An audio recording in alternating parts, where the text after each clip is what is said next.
Bon, moi je suis Aminata Traoré, essayiste, ancienne ministre de la Culture et du Tourisme au Mali.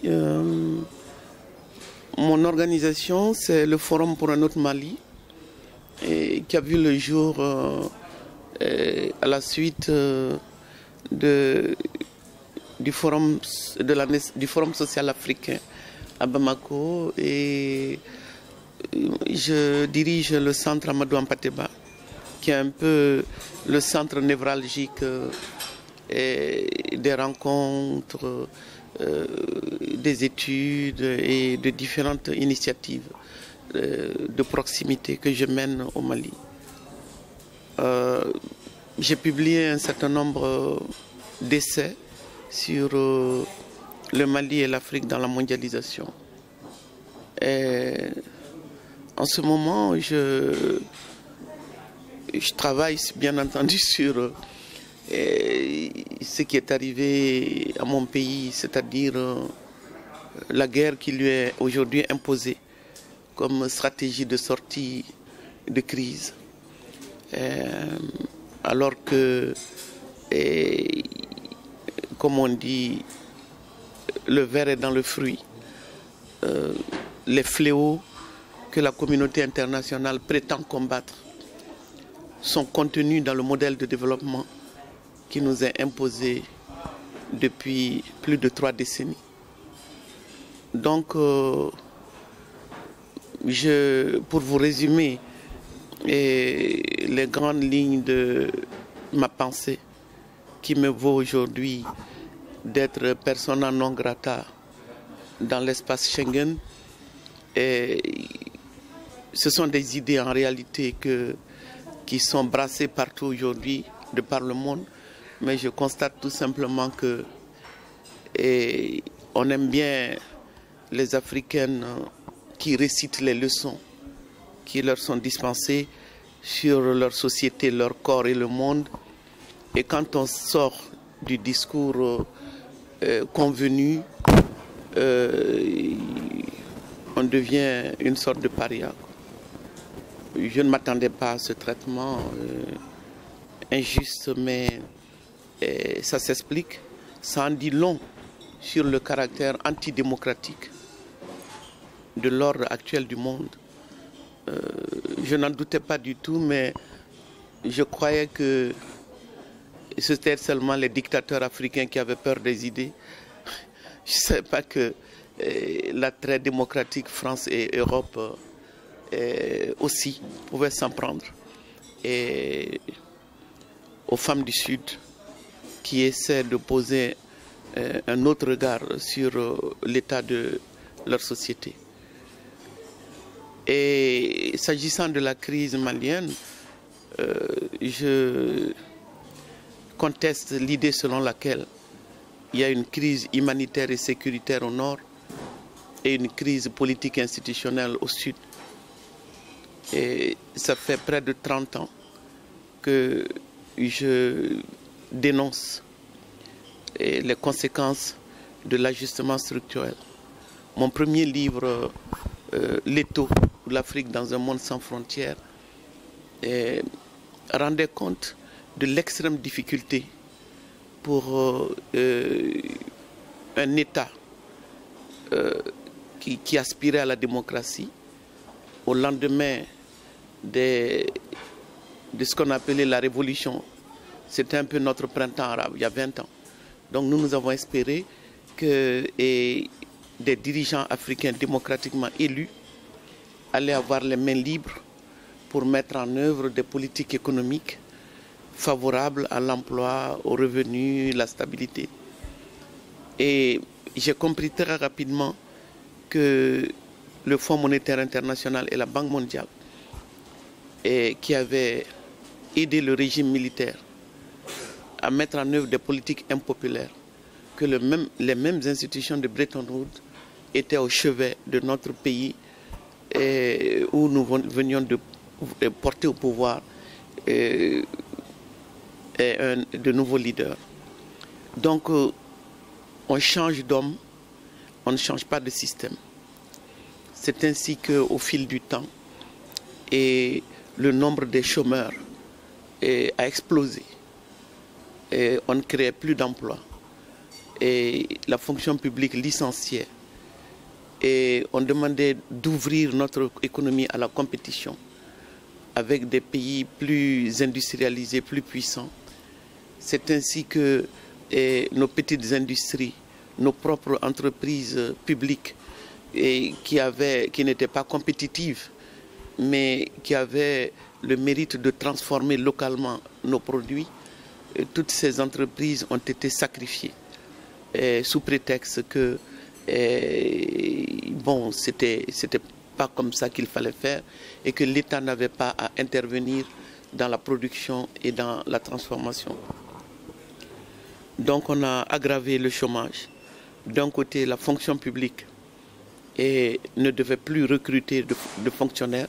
Donc les jeunes diplômés qui sortaient de l'université et des grandes écoles n'avaient plus d'emploi. Les jeunes et les ruraux n'avaient plus d'emploi parce que nous n'avons pas beaucoup de produits d'exportation, mis à part le coton. Et le commerce non plus n'était pas tellement rentable puisque cette ouverture forcée et précipitée mettait sur le marché des produits subventionnés du Nord qui coûtaient moins cher que nos propres produits. Donc on a sacrifié notre économie. Et tout le long de la décennie 90, nous avons assisté donc au départ de la plupart des jeunes désespérés vers le Nord. Les flux migratoires ont gonflé. Localement, les gens n'étaient pas du tout heureux avec cette démocratie formelle et tout a été remplacé par les élections. Nous vivions toujours, même entre deux élections, on était dans les élections, puisque cette démocratie formelle est devenue la seule manière de se tirer d'affaire. C'est plus un business qu'un lieu, disons, où on donne la parole au peuple, où on l'écoute, on le respecte, on l'accompagne. Donc ce système nous a créé une génération de nouveaux riches. Et pour être riche, il faut se déclarer démocrate. Donc vous avez une casquette d'élu. Ça vous permet d'être au bon endroit, d'engranger l'argent de l'aide extérieure et de brader les richesses nationales. Donc au fil du temps, et comme la communauté internationale avait besoin de pays alibi, elle a décrété que nous sommes le meilleur élève en matière de démocratie comme de réforme économique. Et alors qu'on est un pays sahélien, enclavé, avec très peu de choses à exporter. Donc le Mali s'est lui-même complu dans ce rôle. Et nos dirigeants n'étaient pas peu fiers de passer d'un pays à l'autre. Et on est peut-être l'un des pays qui, entre 1992 et 2002, a engrangé le maximum d'aide extérieure. Tout simplement parce qu'on voulait récompenser la démocratie. C'était la prime à la démocratie. 20 ans plus tard, le mécontentement grossit. Mais l'information, il y a un verrouillage total de l'information. On préférait toujours garder l'illusion que tout va bien dans ce pays, où on n'en pouvait plus à l'intérieur. L'État qui a été, disons, démantelé, le désengagement de l'État qui l'a discrédité, parce qu'il n'est nulle part, et surtout pas au nord. Et notre pays étant, par sa superficie, difficilement gérable, le Grand Nord, où les moyens de l'État ne permettaient même plus d'être présents, et les fonctionnaires n'avaient pas envie d'y rester, et ceux qui y sont vivent difficilement, et les frontières, bien entendu, n'étaient plus protégées du tout, et l'armée n'était que l'ombre d'elle-même. Donc, État dépendant et corrompu, et une armée totalement délabrée, corrompue au sommet, et au nord, des populations mécontentes, et pour toutes sortes de raisons, qui émigraient vers la Libye. lorsque la même communauté internationale, donneuse de leçons de démocratie et de politique économique, a cru devoir profiter du printemps arabe pour faire tomber Kadhafi, et a agi ainsi, et les conséquences que l'on appréhendait, c'est-à-dire la dissémination d'une somme phénoménale d'armes dans le Haut-Sahel, cette conséquence qu'on appréhendait, sans oublier qu'au plan économique, un semblant d'équilibre était maintenu grâce quand même aux capitaux libyens dans la plupart des pays, dont le mien. Donc la chute de Kadhafi, qui était soutenue par des combattants touaregs de différentes origines, dont des Maliens, a poussé donc ces derniers à regagner leur pays. Mais cette fois-ci, avec l'ambition de conquérir les 2/3 du territoire qu'ils appellent l'Azawad. Et nous nous sommes trouvés confrontés donc à des chocs, et ce choc externe d'un genre nouveau, et puisqu'il s'agit de gens armés qui ont trouvé localement, qui quittent dans le calcul de la France de Nicolas Sarkozy, qui a joué avec le feu, et le mouvement de libération, le mouvement national de libération de l'Azawad devait lutter contre les islamistes qui étaient dans le Grand Nord et libérer les otages. Les prises d'otages étant devenues le commerce de fonds d'une partie des gens du Nord, en fait des rebelles. Et toute cette région, il n'y a pas que les prises d'otages, c'est-à-dire que la destruction du tissu économique a créé une sorte de vide au nord et qui a été comblé par le narcotrafic et les trafics de migrants, les trafics d'armes, de voitures d'occasion, bon, tout s'y passait, et surtout les otages. Et ces prises d'otages avaient eu déjà depuis 2008 comme conséquence de ruiner totalement le tourisme, qui était l'une des sources de revenus du pays. Donc les chancelleries occidentales ont décrété que leurs ressortissants ne devaient plus venir au Mali. Donc les régions du Nord qui souffrent aujourd'hui avaient déjà commencé à souffrir de cette mesure de restriction. Et la plupart des jeunes qui n'ont pas d'emploi étaient devenus des guides touristiques. Donc les hôtels, l'artisanat, la restauration, même si on n'était pas un grand pays touristique, le tourisme avait contribué quand même à maintenir un certain équilibre. Donc le tourisme a été totalement détruit. Et puis, on s'est trouvé dans cette situation où l'islam est apparu comme une alternative à l'échec de l'État. Une alternative à partir du moment où des associations musulmanes étaient présentes avec des puits et des soins de santé et répondaient sans exiger de paiement comme l'État à la demande sociale. Et ça, c'est une réalité que beaucoup d'analystes ne veulent pas admettre, parce que si vous l'admettez, ça veut dire que vous êtes face à l'échec du modèle néolibéral. Donc l'échec de ce modèle a poussé les gens, non seulement vers les mosquées, mais aussi à croire qu'il y a une alternative au système injuste et corrompu de l'État. Donc on était dans cette situation pendant longtemps, bon, sans remous majeur, jusqu'à ce que l'islam radical vienne se juxtaposer sur ça. Donc, ces islamistes radicaux qui étaient dans le nord avaient des contacts avec les villes, mais ce n'était jamais de la violence armée. Ils achetaient, puisque l'argent et les enlèvements d'otages leur permettent de disposer de plus d'argent que l'administration, l'État. Et le narcotrafic aidant, ils ont créé vraiment une économie ils achètent ce qu'ils avaient acheté plus cher. Et un mouton qui était vendu, on pouvait doubler le prix, et ça ne leur posait pas de problème. Ils achètent des céréales, des graines, des textiles, des tissus dans nos champs.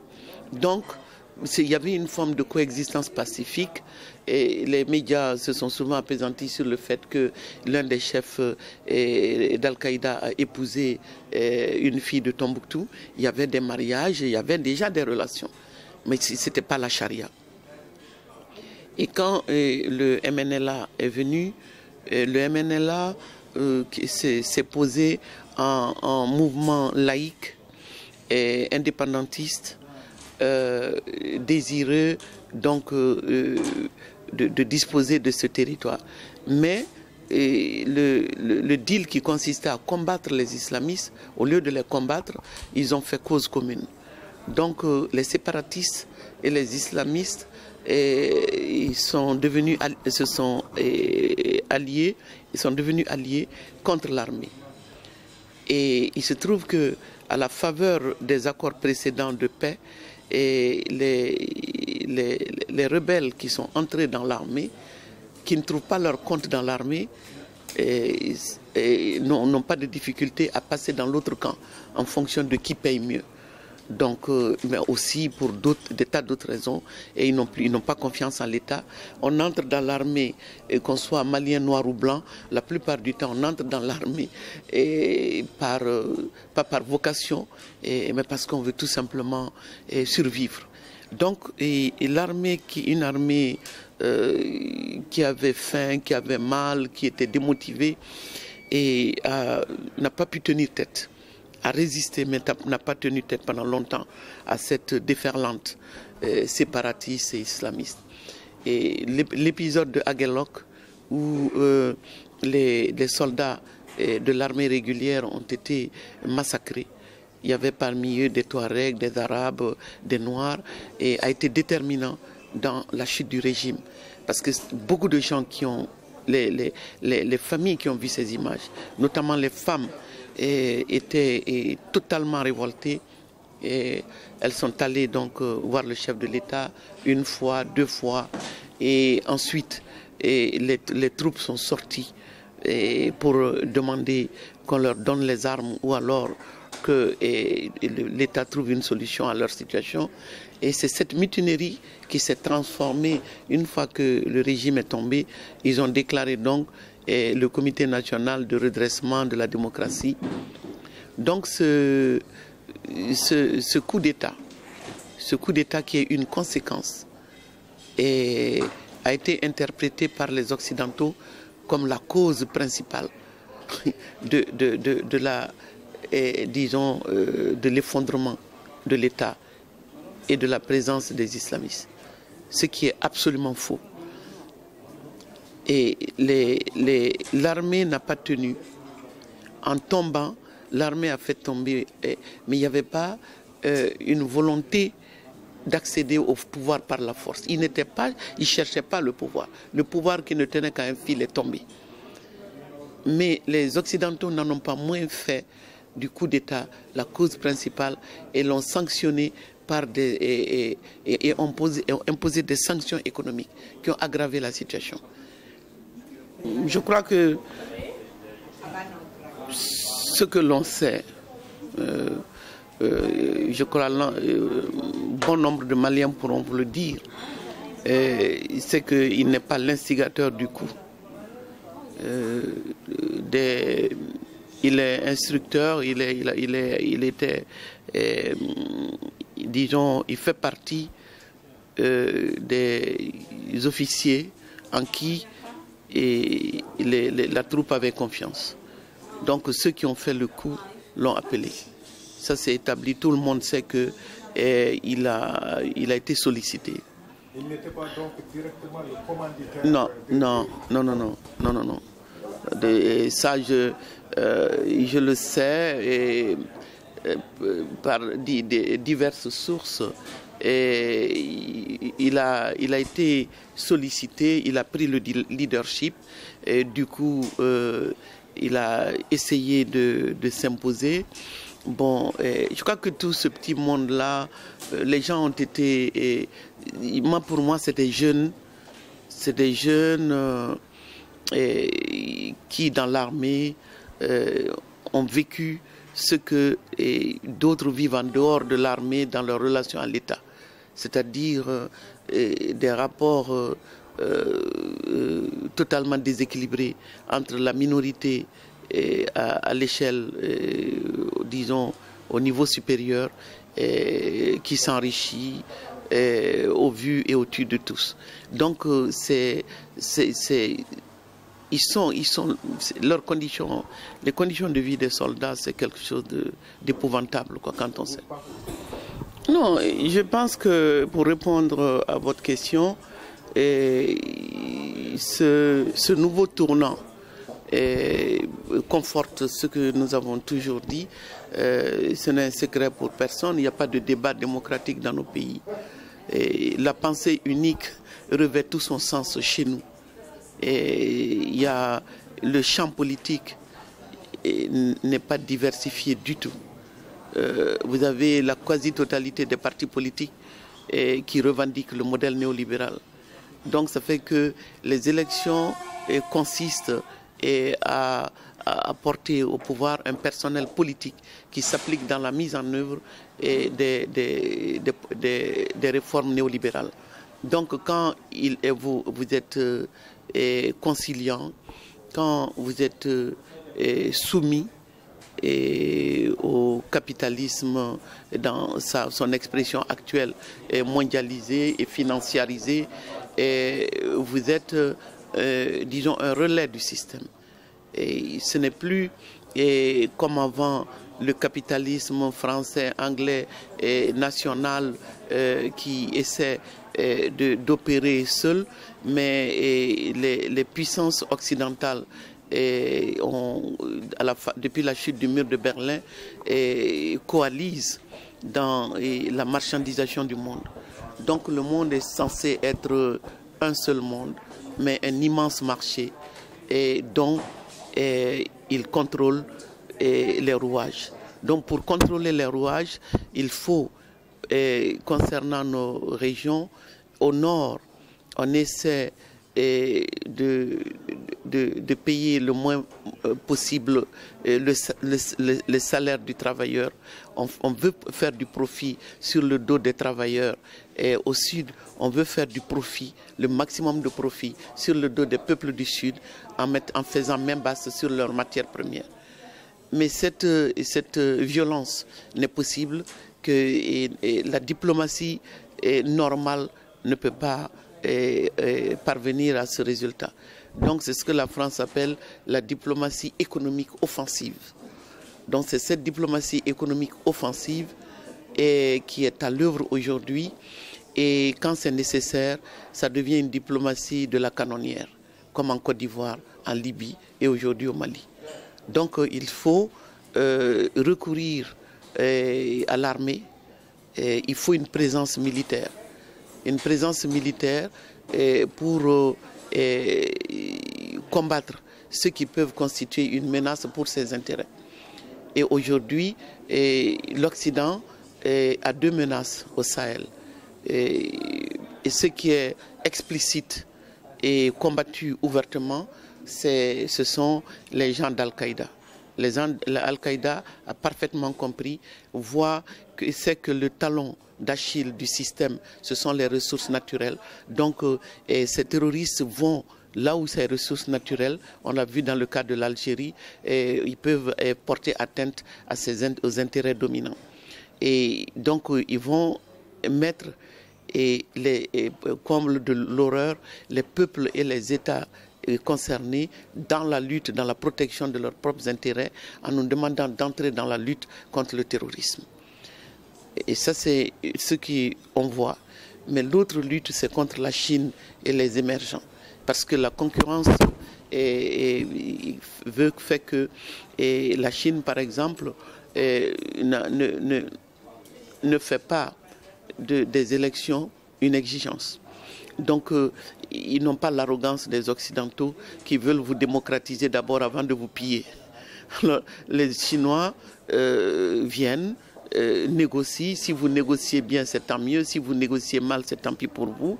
Mais s'ils ont besoin de l'uranium, du pétrole ou d'autres choses, ils négocient. Et donc, c'est leur force par rapport aux Occidentaux. Les Africains savent maintenant que les Occidentaux t'insultent, te pillent, t'humilient et t'appauvrit. Ils savent que les Chinois ont besoin des mêmes ressources, mais procèdent autrement.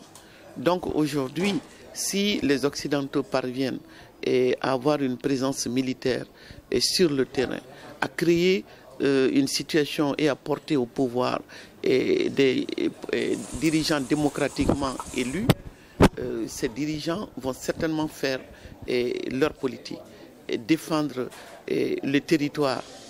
Il faut que nos troupes, comme du temps des tirailleurs sénégalais, se transforment et défendent les intérêts de la mère patrie. Hein? Parce qu'aujourd'hui, la France revient au rôle de la mère patrie. Donc, de l'autre côté, il faut que les dirigeants démocratiquement élus négocient prudemment, de manière à ne pas desservir les intérêts dominants. Donc c'est ce dispositif qu'ils ont mis en place. Mais pour camoufler tout ça, il y a le discours sur la démocratie d'abord, aller aux élections. Et comble de l'horreur, les femmes qui payent un lourd tribut à tout ce système sont elles aussi instrumentalisées.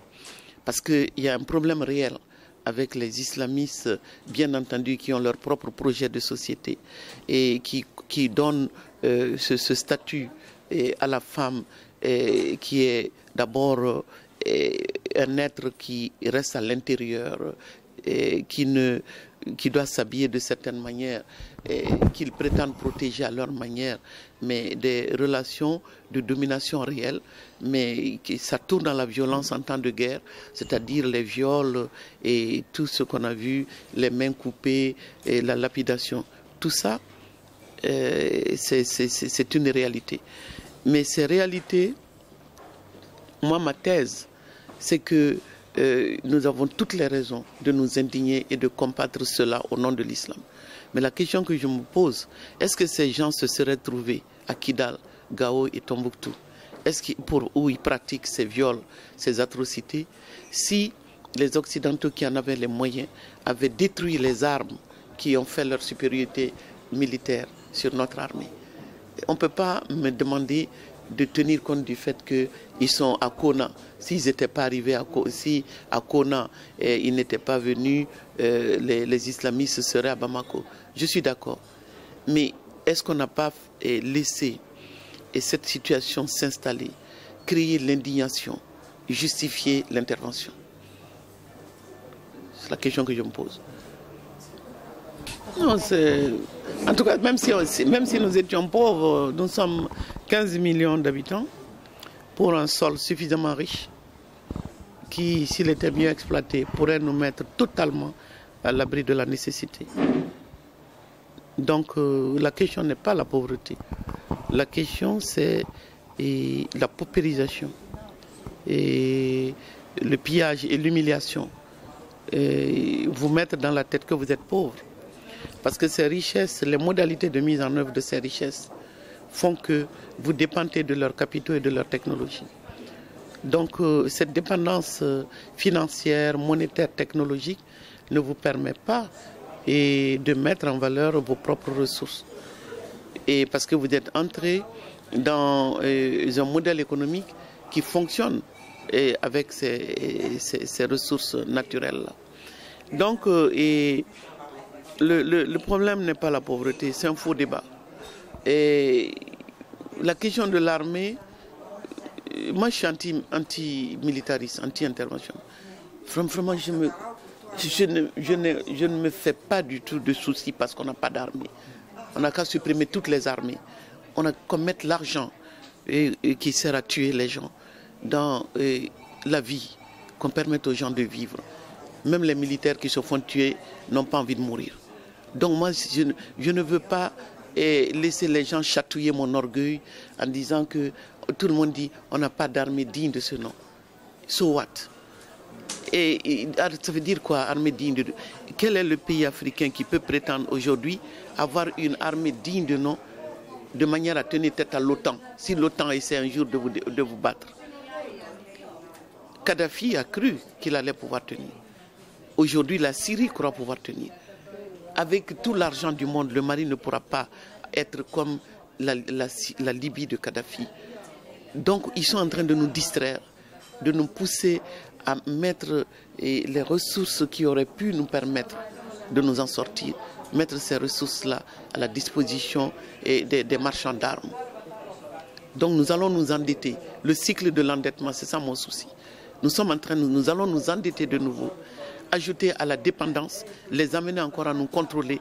Et non, cette fois-ci, on n'aura pas mis l'argent ni dans l'agriculture, ni dans l'éducation, mais dans la guerre. Vous savez, c'est un problème à la fois philosophique, politique et économique. Aujourd'hui, le marché ne peut fonctionner qu'en suscitant des besoins, qu'en créant une demande de marchandises. Et nous sommes formatés de telle sorte que lorsque nous ne possédons pas ces biens matériels, lorsque nous n'avons pas accès à ces services, on a le sentiment de ne pas exister. En Afrique aujourd'hui, je m'y essaie, quoi. Moi, je pense qu'on a tout pour créer, pour redynamiser les économies locales, pour vivre dignement, sainement. Mais il y a le télescopage constant, permanent, d'autres images et la création de besoins. Et le choc psychologique est tel que, individuellement et collectivement, vous avez l'impression d'être arriéré, que les autres avancent, vous ne progressez pas parce que vous ne possédez pas. Mais ce que vous voulez posséder, vous ne le produisez pas. Vous devez vous endetter pour l'avoir. Donc vous vous mettez en situation d'esclavage en vue d'atteindre l'autre qui ne demande que ça. Et tous les médias jouent un rôle pernicieux dans cette affaire. Donc les médias ne peuvent fonctionner que sur la base de la publicité. La publicité pose les plus pauvres à s'appauvrir davantage et à s'enchaîner. Donc l'un des défis de la solidarité internationale, est-ce que les consommateurs et les citoyens du Nord sont prêts à renoncer aux marchandises et acheter les moins chers possibles et enrichir les multinationales de telle sorte que chez nous, la guerre pour le pétrole, l'uranium et les ressources naturelles puissent se calmer? Ou alors est-ce que les citoyens du Nord, même les plus engagés, peuvent penser que le chômage, la croissance ne se gagne qu'en pillant le Sud? Ça, c'est le problème, la question de confiance aujourd'hui qu'il faut poser aux militants du Nord. Est-ce qu'ils sont persuadés qu'il faut vraiment aller tuer Al-Qaïda à Tombouctou, les gens d'Al-Qaïda à Tombouctou pour avoir la sécurité ici? Ou bien ils pensent qu'il y a une sécurité globale et dont la véritable qui exige un autre paradigme? Si le paradigme doit être la course au profit et à la concentration des richesses entre les mains d'une minorité, il n'y aura jamais de fin à la guerre. Bon, mais ceux qui sont... le drame aujourd'hui, c'est que la crise de la démocratie à l'échelle globale, ce qui oblige aujourd'hui les Obama et les François Hollande à rouler pour le marché, c'est qu'eux-mêmes dépendent de ce marché-là.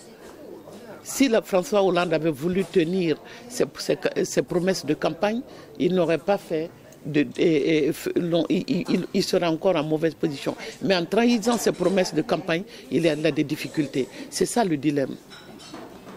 C'est ça le dilemme pour les dirigeants des pays occidentaux qui prêchent d'un côté les droits de l'homme et la démocratie, mais de l'autre côté qui pour corriger, pour créer des emplois localement, pour que la France rattrape l'Allemagne dans la croissance et la compétitivité, il lui faut ces anciennes colonies d'Afrique.